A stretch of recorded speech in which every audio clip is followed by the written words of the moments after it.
الشیطان الرجیم بسم الله الرحمن الرحیم. پښتون قوم یو ډیر خشته قوم دی، خو تاریخي توګه باندې ډیر مظلوم هم دی. ټول عمر په پښتانو باندې ډیر زیات بهتانونه لګېدلي شوي دي.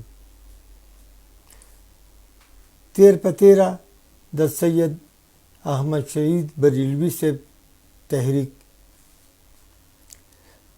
سید احمد شهید بریلوي صاحب د پښتنو د ازادۍ لپاره نو راغلی، ځکه چې پښتانه د هغه نه مخکې د سیکهانو نه آزاد وو او د هغه د تحریک او د هغه د شهادت نه پس هم پښتانه آزاد پاتې شوي دي د سیکهانو نه. سیکهان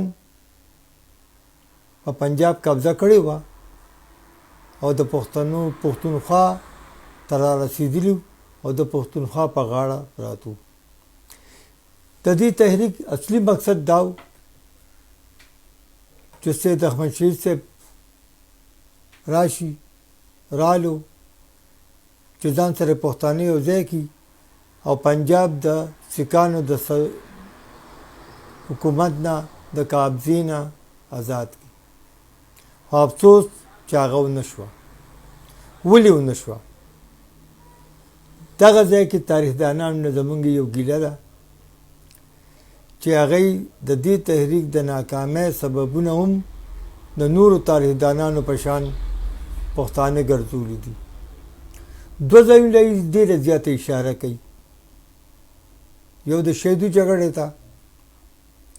د شهیدو جګړه مسلمانانو د سیکهانو نه یو په 15 زیات وو. په دې کې دراني سرداران د پېښور هم شامل وو، زموږ یوسفزو سرداران هم شامل وو، هټک نامه هم شامله وه او د دې لوکل مسلمانان او د هند هغه غازیان هم شامل وو. خو شکست ولې وشو؟ دغه یو سوال دی او تاریخ دا بهتان په پښتنو لګوي. دویم کوم بهتان چې زیات دی ورته اشاره کوي تاریخ، دا کړمار د اور واقعه ده.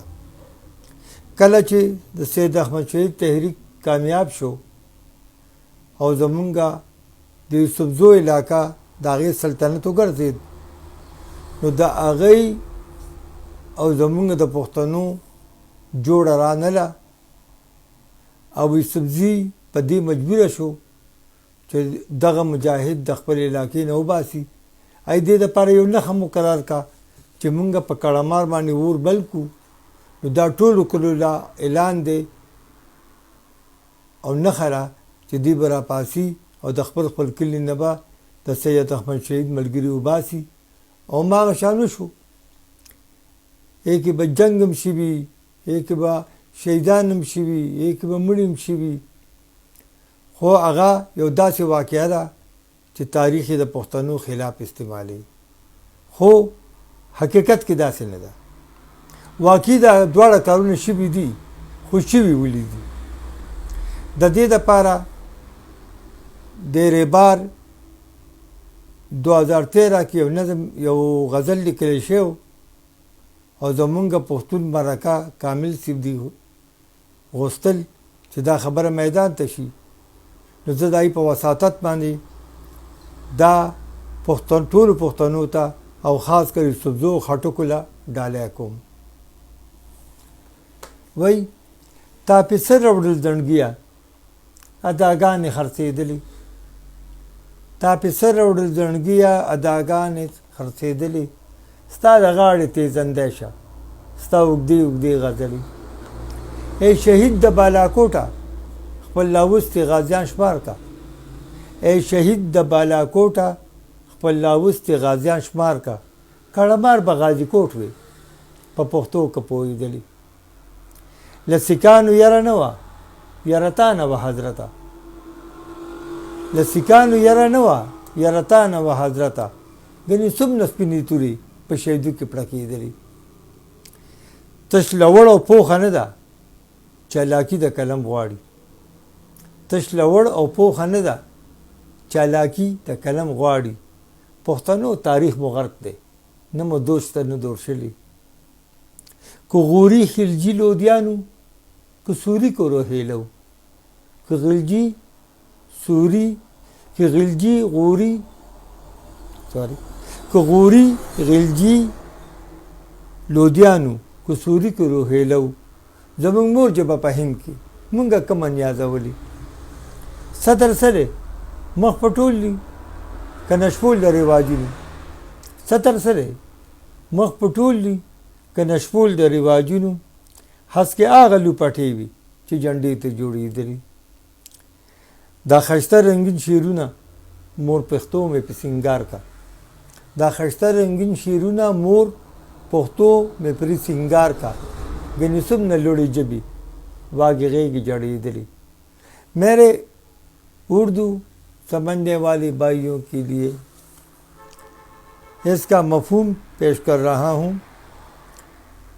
شاعری کے ذریعے قوم کے وجود پر لگے ہوئے بہت سے عظیم بہتان دھوئے جا سکتے تھے مگر ہم پشتون شاعروں نے کیا رویا؟ فقط عاشقی کا رونا.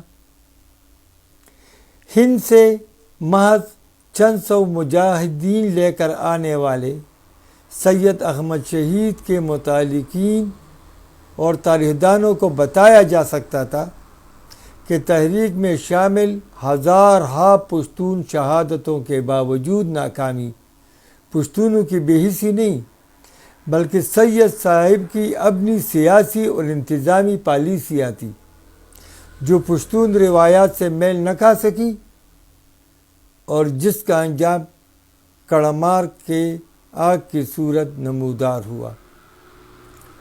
شہیدوں کے میدان میں بکھرے ہوئے شہیدوں کی قبریں گواہ ہیں کہ شہیدوں کی غزا میں مار کی ذمہ دار تلوار نہیں بلکہ وہ ڈر تھا جو دورانی سرداروں کو سید صاحب کی پالیسیوں سے تھا.